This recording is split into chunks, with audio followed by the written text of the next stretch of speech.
Andrey Hodkevich, architect, Sofia, Bulgaria. It's a joy to have you with us on the Work and Worldview podcast. Thank you for joining me. Thank you for the invitation. It's great to be here. Thanks to our mutual friend Pia for connecting us. And I really enjoyed our preliminary conversation and look forward to this opportunity to speak with you. So, Andrey, tell me a little bit about the values that you had in your home growing up as a child.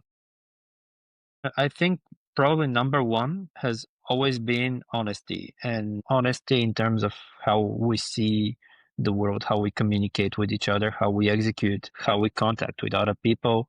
So being honest has always been a very, very fundamental aspect in my family for sure. Sometimes I do ask myself the question, maybe life was going to be much more easy if that was not the most fundamental aspect of my family, because Right. in this plastic world in which we live, in a way, qualities and values that are similar to honesty and high morale are, I don't know, in my opinion, very often neglected. Mhm. But of course, that doesn't necessarily have to affect you as a person. So sometimes, even though I do realize that we have to pay the price for our values, I'm happy that I grew up with ideas such as, on the one hand, as I told you, simply be honest with what you do, be honest to the people, be honest to yourself. Actually, being honest to yourself is, I think, super fundamental aspect in Mhm. terms of how you figure out what you want to do in the world. So I think this was definitely one very important value.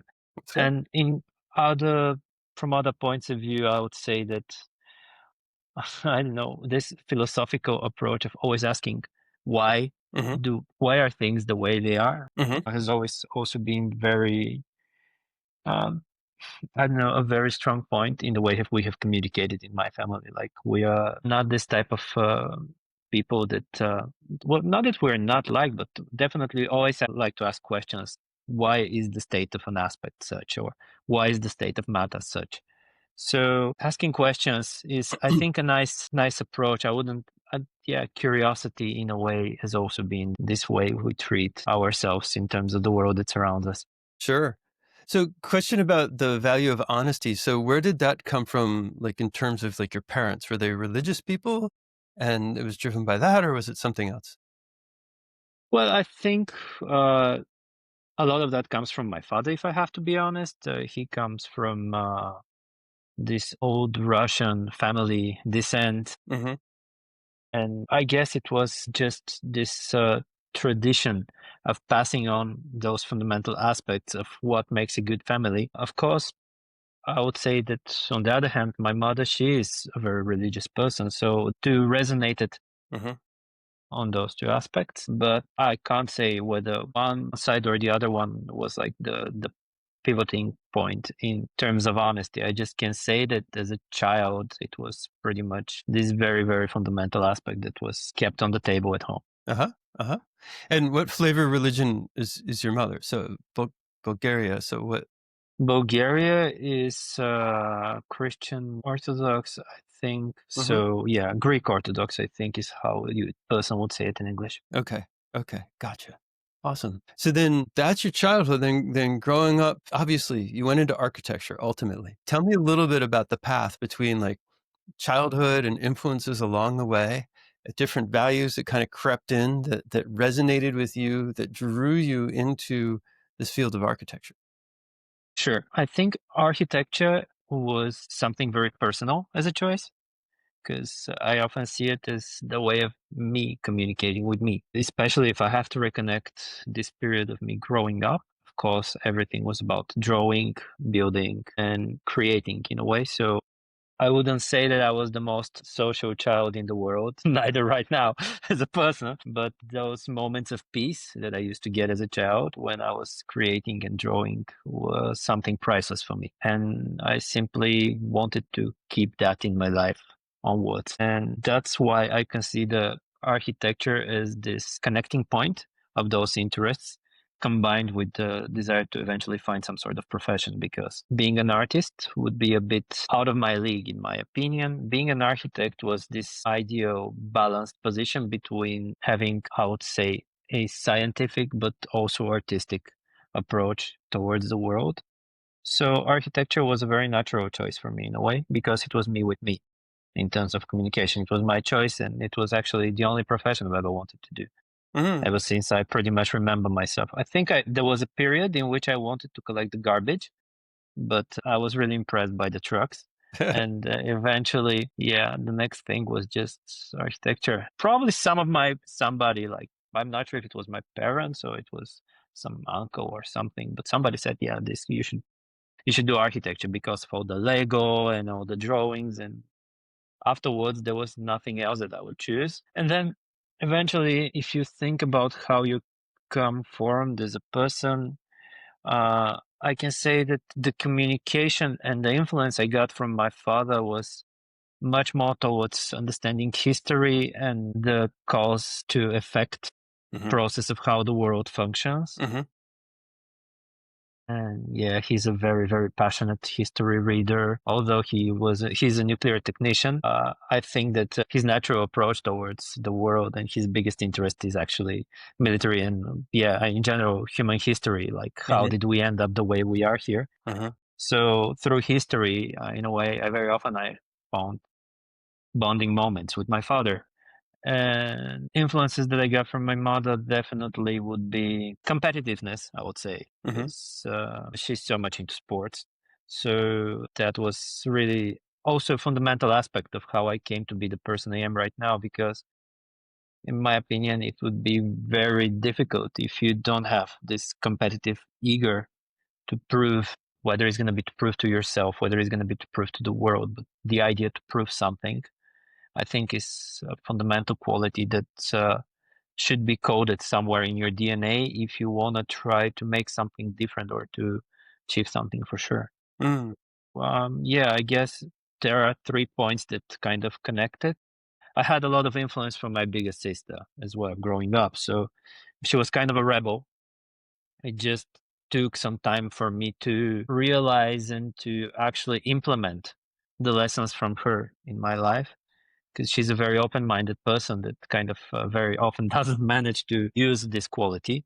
But eventually, this open-mindedness to the world also played a fundamental aspect in the way I approached my work, and this desire to ask the question, hey, are we sure this is the way things should be done? Maybe can we rethink it a little bit? So I think my family had really fundamental role in playing in the process of my personal formation, combined with people I met along the way, of course. Mhm. Mhm. Mhm. Fascinating. One of the things I have such great respect for architects about is the number of constraints. It's almost like the field just says, like, yeah, bring it on. If it's obviously a client constraint, obviously the physical constraints that come with it, the municipal constraints, everything, and yet it's like I am determined to be creative within this. Like my creativity will come out despite all these constraints. And I think that's a very beautiful and noble thing that architects pit themselves against, because for there to be a building in the end, it's almost mind boggling how many constraints there are and things that need to be worked through. So credit to you It's a guys. bit like it's a bit, thank you. It's a bit like a minefield, and you don't know when you're gonna step on a mine. It's definitely hard to achieve as a result. And to be frankly honest, that's why not always the results are perfect. It's just that it always depends on so many different aspects, so many different people. And in a way, I think as an architect, you have to maintain the art of keeping balance. Hmm. You have to balance clients' expectations versus your expectations, your budget versus your desires, your, like, all the different people that are just connected with this project. You have to balance each of their work as much as you can, because sometimes, very often, they know more than you. At that moment, you also have to learn how to balance your ego and tell to yourself, okay, this person knows more than you. So right now it's a good moment to shut up and listen. But of course, you say that quietly to yourself. And I guess in the end, I think as an architect, this is a very fundamental art that you have to learn to do, keeping balance Hmm. between aspects and being extremely adaptive. It's a bit like walking on a rope, and all of a sudden there is winds that you don't even expect. They could be vertical winds, they could be horizontal winds, and somehow you have to manage to go from one side to the other and maybe do a trick. Fascinating. So in our pre-discussion a little while back, you're sharing some of the ways that you ideate, some of the ways that you very creative ways that you sort of think through, I guess, yeah, coming up with ideas. And I was curious, could you share some of those? Sure. I guess one very fundamental aspect about coming up with ideas is, yeah, just asking yourself the question, where is the starting point of the project? Because a person will come to you and tell you, for example, I want to build an office building, or I want to build a museum, or I want to build a shop. And you could have a normal starting point, which would be like, okay, tell me your square meters, tell me your budget, tell me your design expectations, so on. This would be a very professional Hmm. approach towards things, and probably you're going to deliver. I guess what we try to do, it not always happens, but what we fight for is to take it one step behind and to ask ourselves the question, okay, this person wants a shop, so can we rethink the idea of how a shop functions? Is it worth it to rethink the idea of how a shop functions? And when you think about it, that's why we called the studio Hora, and we found that it's a very cool abbreviation. It means House of Radical Architecture. And radical in its fundamental aspect means exactly, seeking the root of the thing, not just designing the tree above the ground, but actually trying to start from the seed and to ask ourselves the question, like, what is the direction in which this project can go fundamentally? Because right now I think that in terms of the whole evolution and history and development of economy, the state in which the world is, which is this interesting period between the industrial revolution and the beginning of the information revolution, because I do believe we're in the beginning of this period. There are so many things about this profession that can be rethought. There are so many new layers that can be unlocked. And even if you ask yourself the question, isn't this a very dangerous idea? You can just always go back to history and see how the Industrial Revolution transformed architecture and what were the consequences of a scientific revolution and how it affected first the philosophical thinking of the human mind, then the culture, then purely scientific discoveries, the communication, the politics between people, how villages are formed, how the whole state of existence of the human being is. Hmm. So I do believe that in a period like this, you're responsible to ask yourself this question, because otherwise it would be a missed opportunity in a way. Yeah, I think it's a good moment to be a professional, but I think it's a great moment if you want to try to really make something different. I think it would have been much more difficult to stand up in architecture, let's say 30 or 40 years ago, the period that was during the postmodern architecture. Of course, there were aspects that were affecting society then as well. But I think right now, in terms of the whole technological nuclear bomb that is coming out, like every day, you're literally being flooded with new discoveries, new ideas, new technologies. I think there are so many new opportunities to just provide. The only thing that you have to tell to yourself is that there is nothing predetermined. And of course, a client comes to you and he tells you, okay, I want a house. And if you see that he's ready to get this completely different house from what he's expecting, you go for it. Hmm. Hmm. If you see that the client wants a nice house with a dual pitched roof, maybe it's not the best idea to try to challenge his expectations. So eventually, it's a great moment to try, but you also need to be as I said, a good balancer. So you need to see who's the person in front of you and see if he wants to receive something completely different from what he's expecting. Luckily, more or less, most of our clients are coming right now to us with the desire to get something different from what is expected on the market. And this is great, but also terrible.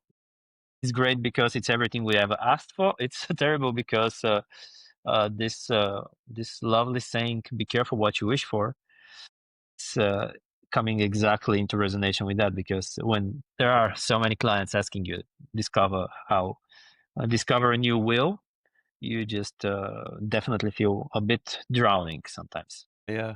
Well, good problem to have, I think. I guess it's a question of management. Yeah. Yeah. So getting back to, you said the shop owner and the seed of the tree, right? Like when, like just kind of deconstructing, going back, maybe not deconstructing is the right word, but just going back into what are the assumptions about a shop, right? Or a house or a museum, just share with me a little bit more about that process that you do when you are able to reevaluate things in a way that's maybe not so traditional. Well, I can give you a quick example, for example, with museums, because I think that's our field of expertise right now and our main target, the main strategy target of our company. So basically, my passion for museums came from this fantastic year in the university in which I had a professor that told me this semester you shouldn't submit a finalized drawing, just come up with a good idea. And it was amazing to see how many people fail when they're asked to deliver a good idea and not a final result, because that requires them to think with an open mind. And approaching a project and a problem with an open mind is very dangerous in a society which is not used to doing that. And I guess for me, that was a very pivotal moment. The example that I can give with a museum would be, if I can take you back to what I just said, that each period has its own unique features in terms of the architectural transformations. You always see that there are certain buildings that are symbols, in a way, of this period. So we can say that the Middle Ages are pretty well represented by castles and cathedrals, because these are the dominant buildings that actually represent the superior state at that period. Of course, if we speak about Western European architecture in general. Eventually, if you go and you start thinking about the Industrial Revolution, you see that the most symbolic buildings, in my opinion, are, speaking from the perspective of a person from Eastern Europe, factories and building blocks, the household blocks that are multi-family housings that actually manage to keep more people living dense together at the same time. You see how basically from those completely beautiful, ornamented, very rich in terms of design buildings, you arrive at this very clear facade without decoration on it. And this definitely represents the whole transformation of mentality. And going to how the state of matter changes right now, a big question would be like, how does the information revolution affect architecture? So that's your starting question. You then ask yourself the next question: what is the fundamental aspect of the information revolution? Well, it's basically information. Right now we have this conversation because of this revolution, because of the fact that the data travels instantly, and we can speak from two different parts of the world together and share those thoughts together, and that's what makes this revolution absolutely priceless. So if we speak about the fact that the information revolution is immaterial, because that's what really is the quality of the state, you do come to this beautiful question about architecture. Okay, maybe the focus right now will not so much be on the layout, on the shape, not so much on the design, but we would be considering asking ourselves the question: are we speaking about the architectural form, or are we speaking about the form of architecture? When can we think of an immaterial building? And this is a very big rabbit hole in a way, because it allows you to really question what is a building, what is the product of architecture. You ask then yourself the question: what are the primary fundamental qualities of a building? Technically, it should provide you with shelter, it should provide you with comfort, it should provide you with privacy, it should provide you with function. And if you combine those things and you can somehow manage to achieve them, not by making a physical wall out of brick and mortar with a roof, but I don't know, find an alternative, then maybe you could see a building that has been born out of the idea of the information revolution and not so much of the previous state that was before of the industrial revolution. So in terms of museums, which are pretty important aspect right now, because uh, I do believe that museums as temples of knowledge are a very important factor in the society today. They are very symbolic for the period in which we live. And in order to maintain their symbolic state, we should value to them. We should put them more in the focus of society. So I do believe that these are the buildings from which you could start manifesting. These are the buildings from which you could start demonstrating that such possibilities are possible. And if you think about it, they are public buildings. They're not buildings in which you're going to go to sleep or live, but at the same time, they're also buildings that are sharing a very big. They are very energy consuming. They are extremely financially consuming elements as well. So you come up to this situation where you see that maybe an immaterial building could be a possibility for a museum building, uh, since you just spent certain period of time. You go out, and then this building no longer should maybe function for you. So then, of course, thinking about this, I ask myself the question, okay, how can this be achieved? Can we make a building only out of cold or hot air? Can we make it only out of sound? Can we make it with a virtual or augmented layer? Can we make it with temporary shelters? And if we can combine all those aspects working together, maybe aren't we going to receive this strange cloud in which we're no longer thinking so much about the shape of things, but the state of things.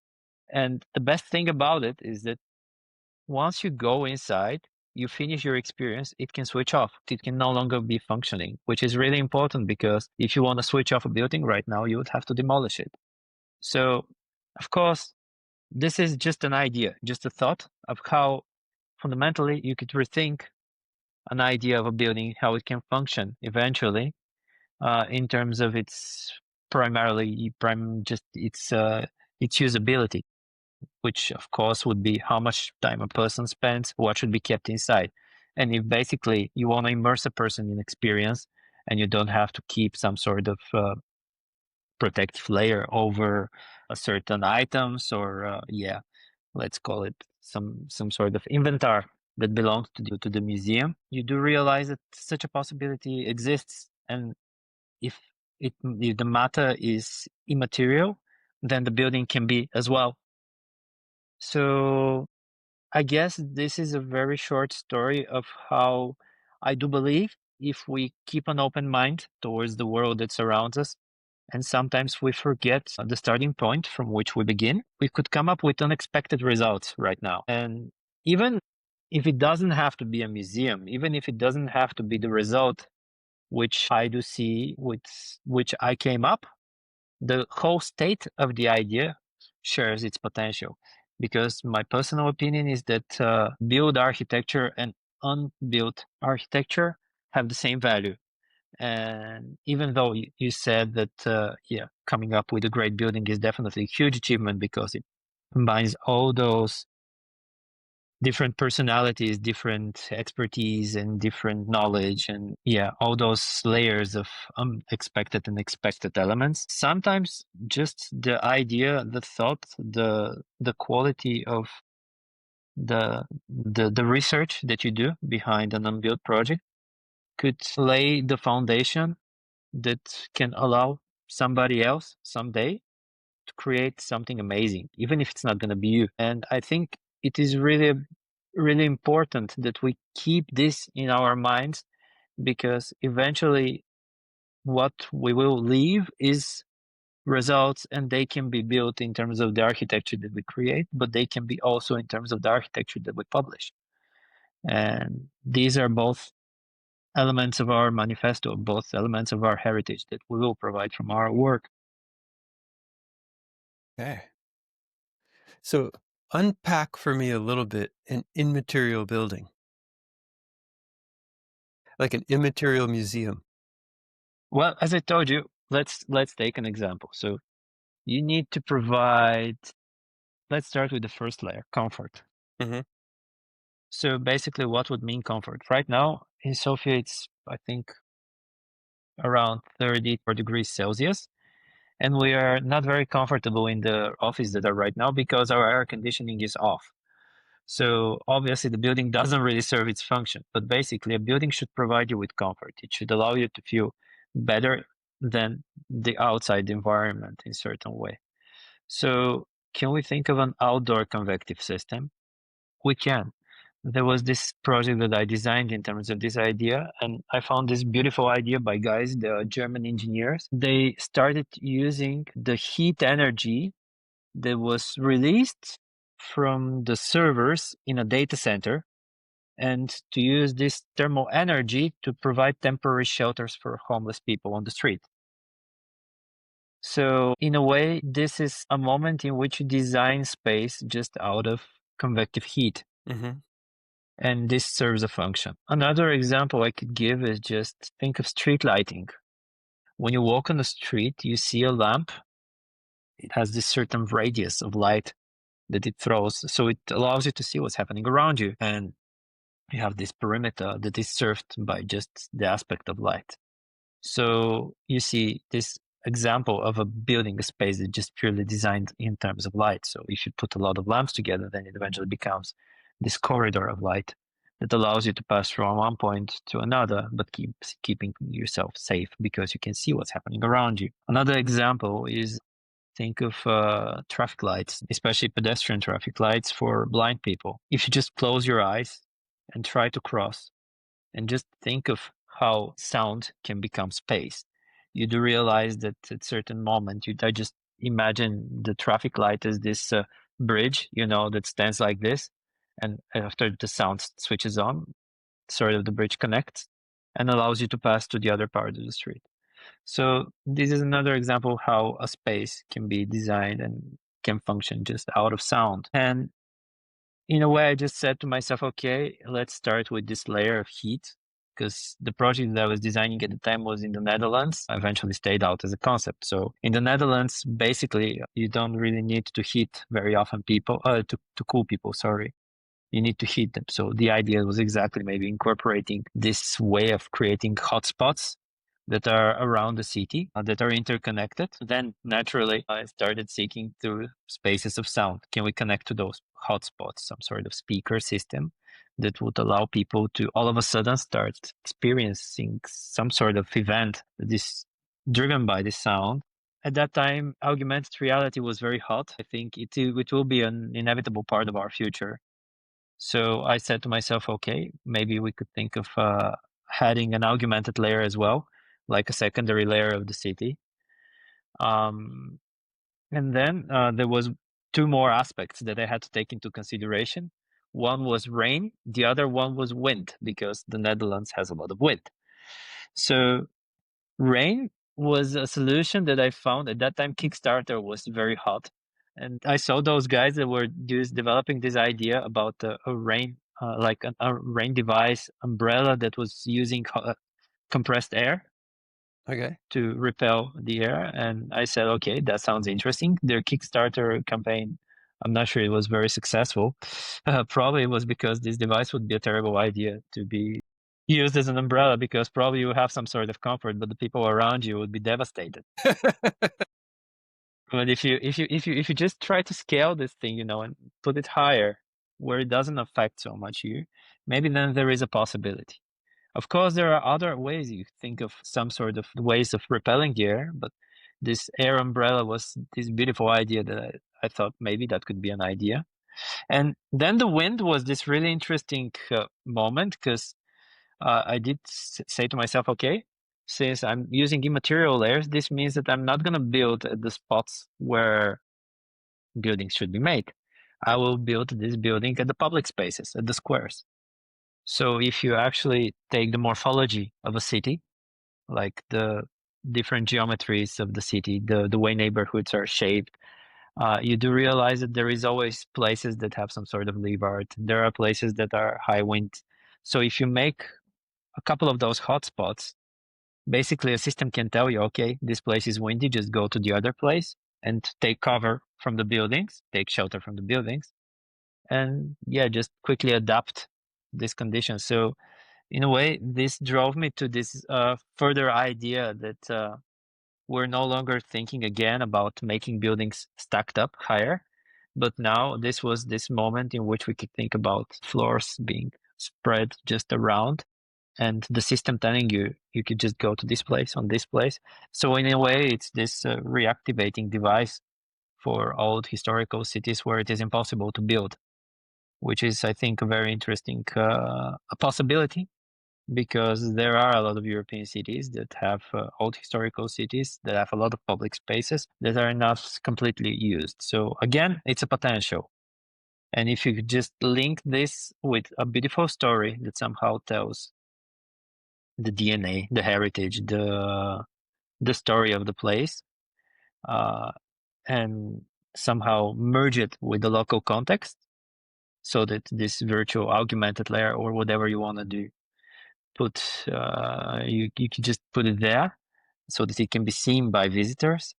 Then you do realize that you kind of have executed all the things. You have put a privacy, functional, comfortable, sheltered device that you could call a building. And even though it's a bit speculative, I would consider this a starting point in which you could think of an immaterial building. It's just not fixed, it's dynamic. It exists when you need it, and it doesn't exist when you don't need it. So it's a bit of a device that you could switch on and switch off. So yeah. Fascinating. I love how you go back to the fundamentals and then build up from there, right? Like, what are the functions, the privacy, heat, cooling, etc. And then, I think, we talked about design thinking previously, right? And, you know, the challenge is always, the person with the strong implementation skills can just usurp the whole ideation process and not really look at the problem set and not look at allow for creativity because they're trying to solve with what they're able to implement, right? And I think obviously as an architect with all these materials and fundamental understanding of how things go together, it could be easy to go to that. And I like how you delay that. You intentionally say, no, we're not going to do that now. We're going to look at the fundamental. If we can afford it, I think going back to this, for sure, it's really important that you also take into account exactly as we said, what does the client want eventually? Because uh, as architects, we should balance this. We should definitely take that into account, because if we're dominated by our desire to stand out, to be super innovative, to be super great all the time, eventually that's a drowning mechanism, in my opinion. Mm-hmm. Mm-hmm. Well, so there's an organizational idea you shared previously about seeing a building as a character. That really, really Sure. grabbed me. And as I think of distinctive buildings and how they exist on a block, how they exist in a city, how they don't exist in isolation. This idea of seeing a building as a character really just been sort of growing in my head ever since we spoke several weeks ago. So I would love to hear you just tell us all about that. Sure. Well, this came out from the research I did during my master thesis, and actually the project that I told you about was also part of my master thesis back at uni. Um, the idea of seeing building as characters just came from up. It's a pretty natural approach, if I have to be honest, because I always used to see buildings as characters. Mm-hmm. I mean, you could just see them communicating with each other in a way, and you see when there is somebody who is more loud, and you can see somebody who is more quiet. Mm. And sometimes there is an extreme disbalance, sometimes there is beautiful balance, sometimes you could see that the building prefers to kill itself, sometimes. So yeah, I think I used to joke with my wife that because she's a psychologist, that probably psychology of architecture would be a potential profession for the future. Uh, and yeah, seeing building as a character just started from exactly trying to see how do we describe characters, mainly in theater. I started studying how characters are made in theater. So in theater art, there are two types of characters normally. There are round characters and there are flat characters. A round character starts the story as one character and undergoes all those transformation throughout the whole movie or play, or as you want to call it, and ends up a completely different characters, like super adaptive. And at the same time, there are the background characters, which are the flat characters. And they are the supportive roles, they don't change throughout the whole play. So they are very solid, and they are also extremely useful. The balance between those two is extremely important. And very often I see, if we look at buildings as characters, that very often there are a lot of flat characters, but we really don't have a very useful example of round characters, because normally a round character would be you kill the character and you bring the new one because it serves the new function. That's how it works with architecture very often. And I've really always been very interested into this idea of how can building adapt, how can it change, how can it serve further on. And that's why I gave you the example with the material architecture, because fundamentally that would be a 100% efficient building. You could just switch it off and switch it on whenever you need it. But in terms of adaptivity, I think this is a very 20th century to 21st century dream that slowly is coming to shape. There are so many theories that just study how can buildings adapt, change. And I do believe that it is really our responsibility today, first to look at the project if it has something as a starting point. If there is an existing building, it should not always be torn. We should try to see what we can use in terms of the resources that it provides. So having those flat characters in mind when we work with architecture is really important, because we need to see how a flat character can become a round character in reality. So again, it's about how a building adapts and how does it behave in the built environment. And for me, using this example with theater is a very, very easy way in which I could just analyze a situation and see, well, is this neighborhood balanced? Do we need somebody to stand out more, shout more, be more loud, or do we need to cool down the situation a little bit? Do we need to be more passive, more adaptive? Because there are places in the world where I think there is so much shouting from everywhere. Like there are examples like all the Middle East architectural experiment that is happening, where you can see that each building is shouting for attention. And I think also every person is shouting for attention there. And this kind of shouts out an imbalanced structure, in my opinion, because uh, eventually, if you ask for more and more resources, we lose them. They are not always renewable. And a very important aspect of architecture is this, the fact that the building sector is probably the most polluting sector in general.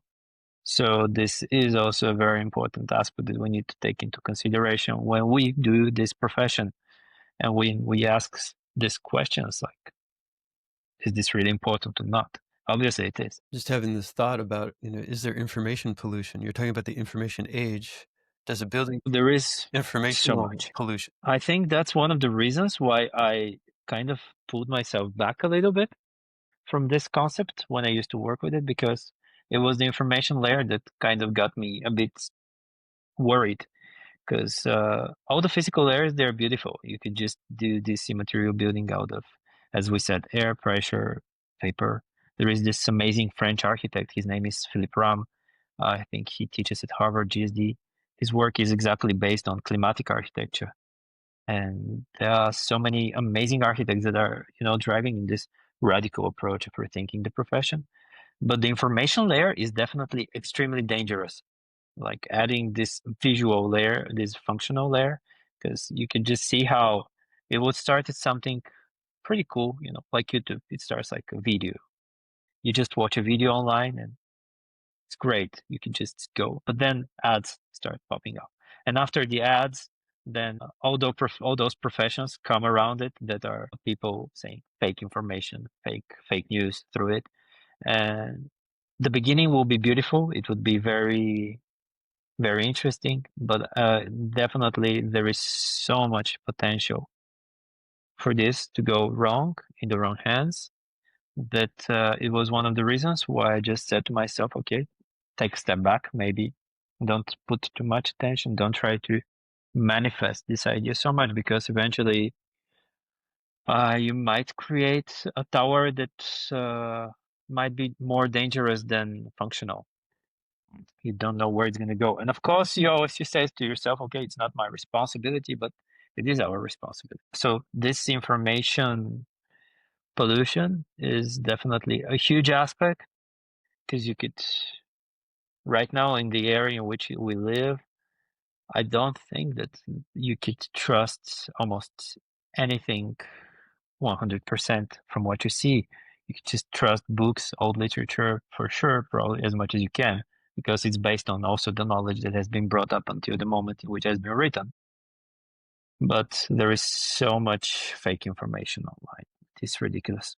Mm. So two thoughts come to mind. One is I've heard some people speak of data exhaust, the trails of cookies that we leave, the interactions that we have that are captured and organized and then put to use and syndicated or whatever. That's one. And then I think the other direction I think of as you talk about information is AI, of course, because AI is, now sort of dominating, undermining, multiplying, exponentially Yeah, moving the information age, right? So when you take your information concept and then you think in terms of like AI, semantic ordering and relationships to things and that sort of stuff, and then you take that into the architecture. Does that are you thinking in those terms at this point with along these lines? sure. Well, this idea with the cookie trail, I think it's a very, very, very interesting aspect. But maybe the focus of my answer would be more towards AI because I think AI is really interesting. Uh, I use it. I use it in my work because it optimizes a lot of processes that otherwise take more time. So if I just start saying, okay, no, AI is evil, no, Right. people are evil. AI is a product. So basically, if you want to use it with an evil purpose, probably it's going to end up evil. So AI is really interesting in my opinion, and I think it's really important to be implemented properly in the work process. And that's really important right now because it allows smaller offices, like for example ours, to adapt to the market. And the market is really demanding. The market is really fast. The market is really limiting. It's always trying to squeeze you down in terms of price, in terms of everything. And in a way, AI is a solution with which you could adapt easier from that perspective.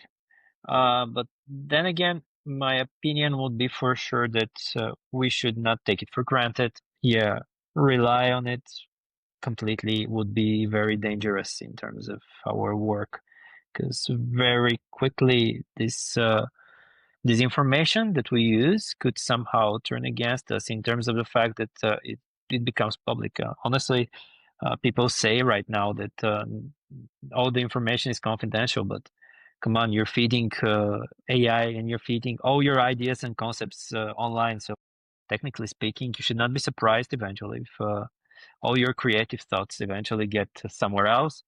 So yeah, that's one way of thinking about it. On the other hand, my personal opinion towards brainstorming and ideas is that they are never unique. Probably if you have an idea, I'm absolutely certain that there are at least 100,000 people around the world that have the same idea right now, and the fastest one of you is going to manage to manifest it.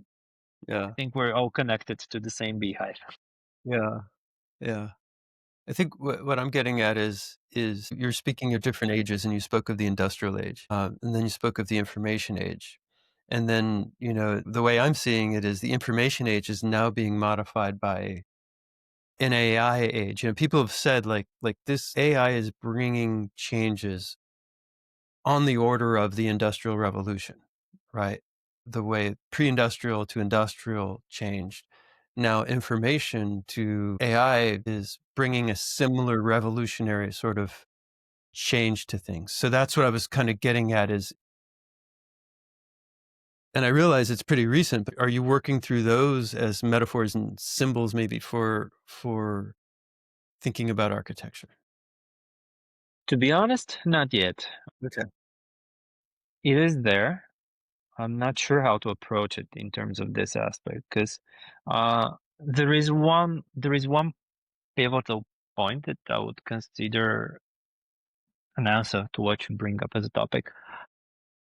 Architecture is it's a very homogeneous profession in a way. And what do I mean by that? Is that design is homogeneous. There is an architect who designs a building that's executed. But in terms of the design, the process comes from the architect. So it's one origin.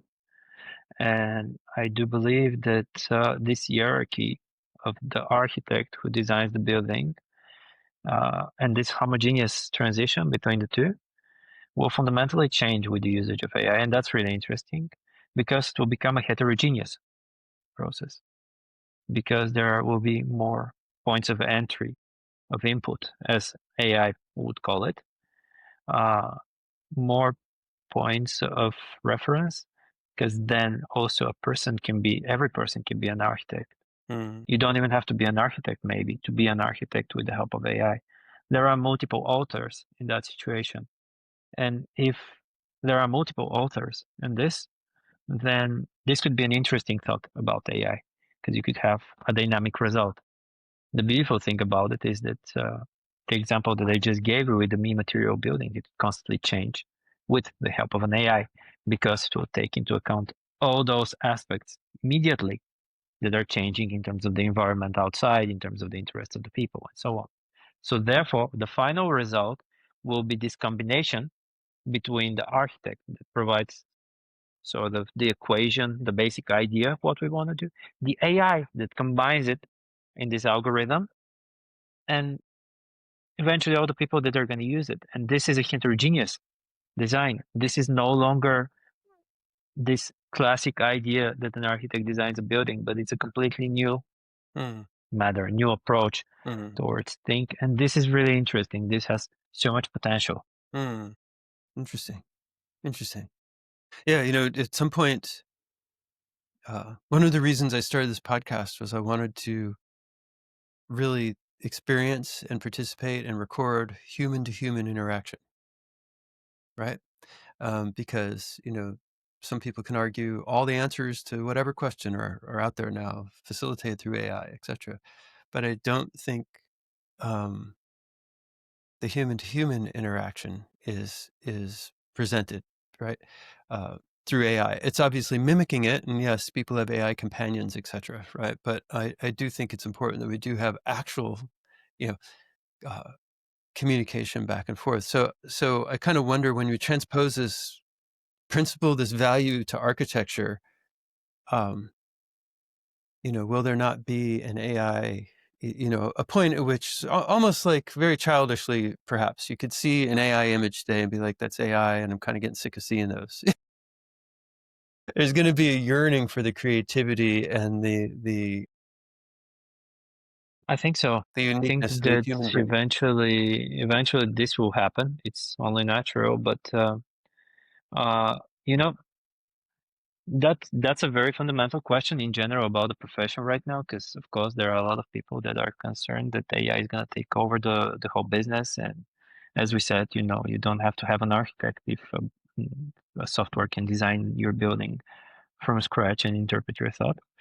There was this really funny picture I just saw a couple of days ago on the internet that said, in order for AI to be an architect, the client should needs to know what he wants and ask the right question. So therefore, we are safe because the clients never know what they want. But yeah, um, I think that AI probably will eliminate a certain part of the market. Let's call it more typical solutions. But I'm not really sure that it will be able to completely take over this market, just because that um, there is this human moment, that is this strange disbalance or balance between logical and emotional thinking that allows us to do jazz. Mm-hmm. And this is something that will probably be very, very difficult, because in order to do that, you really need to ask the right questions. Probably AI can definitely come up with those brilliant results. AI can come up with jazz, but you need to have the pickup line for that. You need to ask the right question. So, uh, in my opinion, a great companion in work, but I'm not sure that it will completely demolish the market, because eventually people want to speak with people. People need to be presented by people. And unless you want to manifest that, okay, we're so cool, our building was completely designed by AI as your standing point, um, I really don't think that at this moment of evolution, our market is completely endangered. Not sure about the next generation. Probably we'll see, because as I as we spoke, this is the beginning of the information revolution or the AI revolution. Or I mean, for me, it's basically information because AI is information. So the information processing and learning, and basically we're gonna have this very interesting times ahead of us in which things that we don't even expect are gonna come. So we don't know what kind of jazz AI is gonna do as well. Mhm. Mhm. Yeah. Yeah, for sure. For sure. I like that little so was it a meme or something you saw? I like that. Yeah, it was a great meme. Yeah, it was brilliant. But I think there's great truth to it because anyone who's ever designed anything, like I have background working with software teams, right? And there's always that experience of you talk about it and then you create some sort of MVP, some minimum viable product, right? Usually with some sort of UI to it. And then when people see the UI, stakeholders see a UI, all of a sudden there's an iteration, right? Like, oh, okay, now you've given me something to sort of, you've consolidated thoughts we've had to date. And now I want to build on that, riff on that jazz, like you said, right? I want to go back and forth and do that.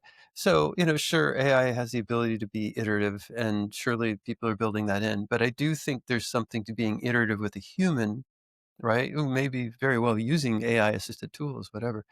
I think there's hope for humans in all this. I just think we're in a period where it's all getting sorted right now.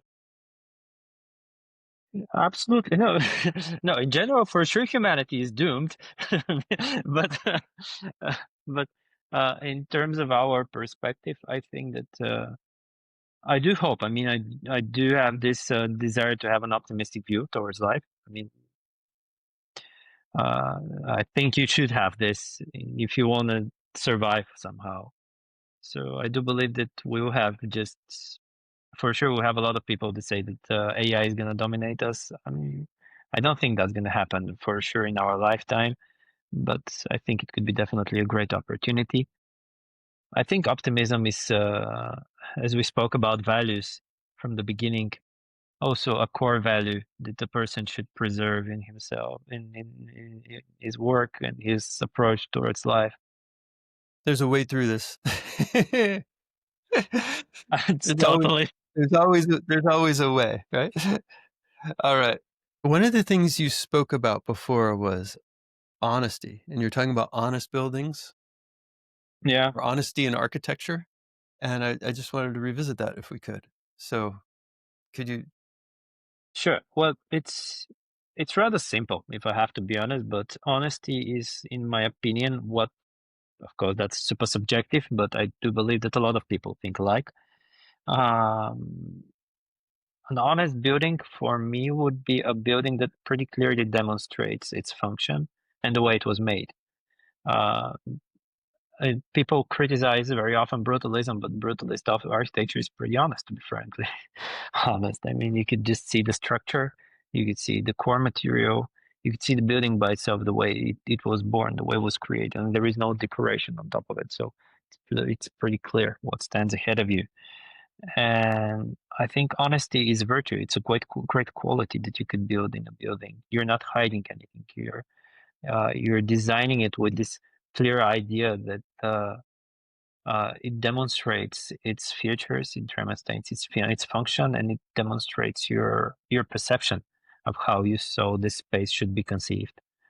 If you wanna keep your structure, just make sure that your structure, the structure of the building, is somehow visible or underlined in a way through the facade.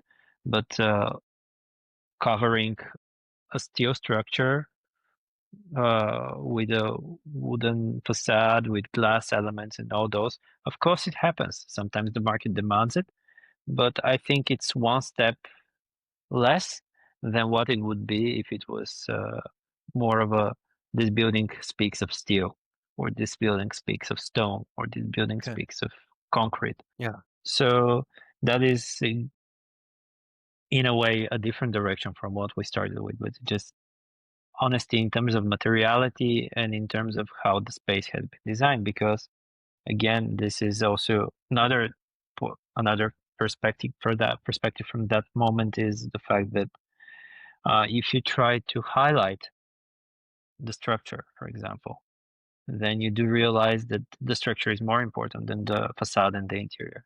And if you think of it in terms of the round and the flat characters that I told you about, the structure is permanent, whether the facade and the function inside is temporary. So also this is a very important aspect to make a very clear hierarchy about the elements of the building that you design and present them in this way. Of course, you could have a building with all the makeup in the world on top of it, Hmm.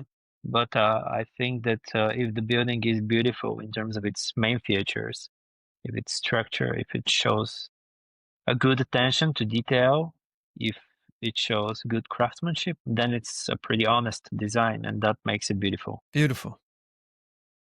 Andre, it's been a fantastic discussion. I really thank you for joining us here.